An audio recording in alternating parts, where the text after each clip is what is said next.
So, who really owns the Federal Reserve? You know, it's one of those questions in American finance that just never seems to go away. And it's a topic that's often surrounded by, well, decades of misinformation. Today, we're going to cut right through all that fog and give you a clear structural breakdown. Okay, let's get into it. The whole debate really boils down to this one question. Is the Fed a private cartel, secretly working to make Wall Street bankers rich? Or is it a totally public, government institution? Well, the truth, as you're about to see, is this really complex hybrid that doesn't fit neatly into either box. Our goal here is to give you the definitive, evidence-based answer. And here's how we're going to do it. First, we'll take a quick look back at the chaos that actually led to the Fed's creation. Then, we'll deconstruct what ownership even means in this context.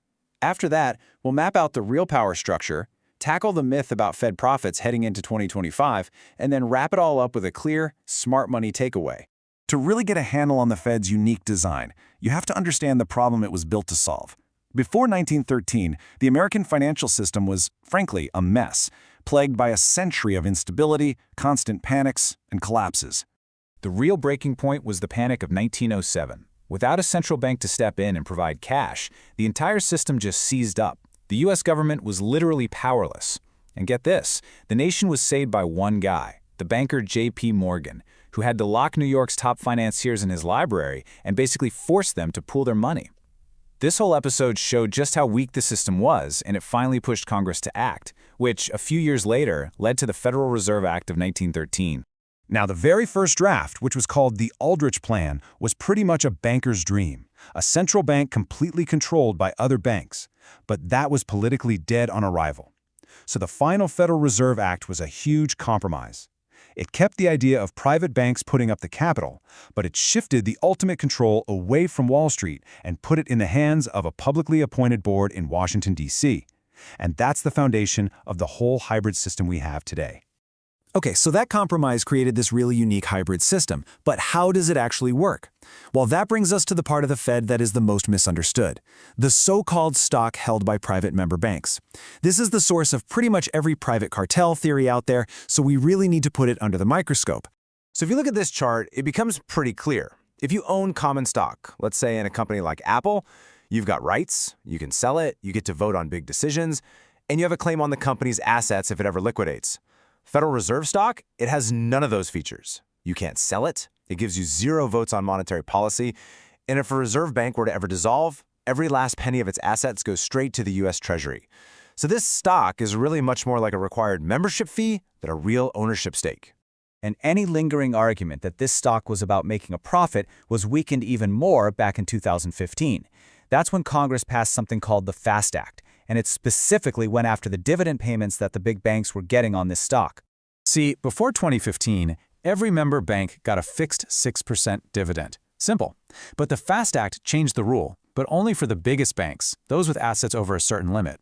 Their dividend is now capped at whatever is lower, 6%, or the yield on the 10-year Treasury note. And here's the crucial point. The biggest owners are now legally blocked from earning any more on their Fed stock than what the government itself pays to borrow money. The extra profit motive has basically been engineered right out of the system. The courts have weighed in on this too, and they've confirmed this dual nature. A really important ruling from 1982 cleared it up perfectly. It said that for things like tort liability, that's a legal term for, say, who's responsible for an accident, a regional Fed bank is treated like a private company. So if one of their trucks hits your car, you sue the bank, not the government. But for its main public job, setting monetary policy, the court said it's a federal instrumentality. In other words, it's carrying out the government's work. So if the stockholders don't really have control, then who does? To figure that out, we have to follow the chain of command, not the shares of stock. At the very top of the entire system is the Board of Governors in Washington, and this is a government agency, full stop. Its 7 members are appointed by the president, and then they have to be confirmed by the Senate.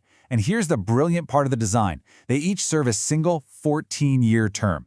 That's to insulate them from the short-term political pressures of any one president or Congress. And that public control is cemented in the group that actually sets interest rates, the Federal Open Market Committee, or FOMC. You've got 12 voting members. 7 of them are those publicly appointed governors. Only 5 are presidents of the regional banks. So the public appointees have a permanent, rock-solid majority. By its very design, private influence is always outvoted. The system even has this clever firewall built right in at the regional level. The directors on the regional boards, who are bankers, they're called the Class A directors, they are legally forbidden from having any say in who becomes that bank's president. The president is chosen only by the non-banker directors, and even then they have to be approved by the Board of Governors back in Washington. Bottom line, the banks do not get to choose their own regulators. Okay, the final piece of this whole puzzle is the money itself.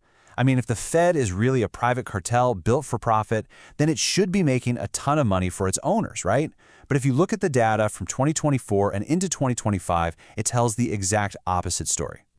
For years, the Fed was a profit machine for U.S. taxpayers. The model was pretty simple. It earned high interest from its huge portfolio of government bonds, and at the same time, it paid out very low interest on the cash that commercial banks parked with it.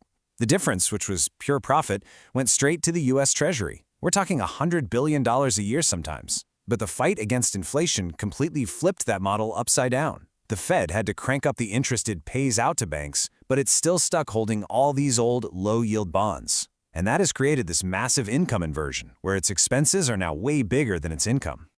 And that has led to the Fed running at a huge operating loss.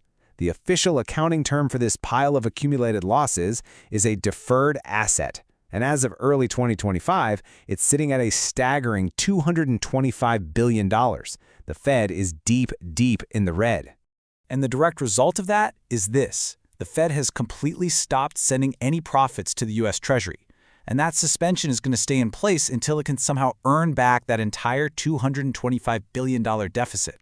I mean, think about it. If the Fed were a private company run for profit, this would be an absolute disaster. It's probably the single strongest piece of evidence we have against the whole private profit motive theory.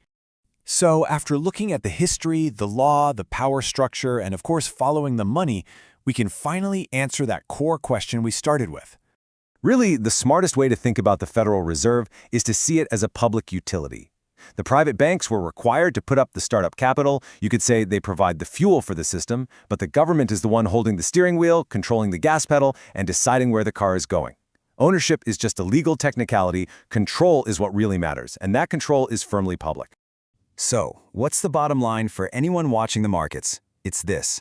Ignore all the noise about secret ownership and cabals. It's just a distraction. The real signals you need to be watching are the policy decisions coming out of the publicly controlled FOMC and the economic data they're looking at. The Fed's mandate isn't to generate profit for banks. It's maximizing employment and keeping prices stable.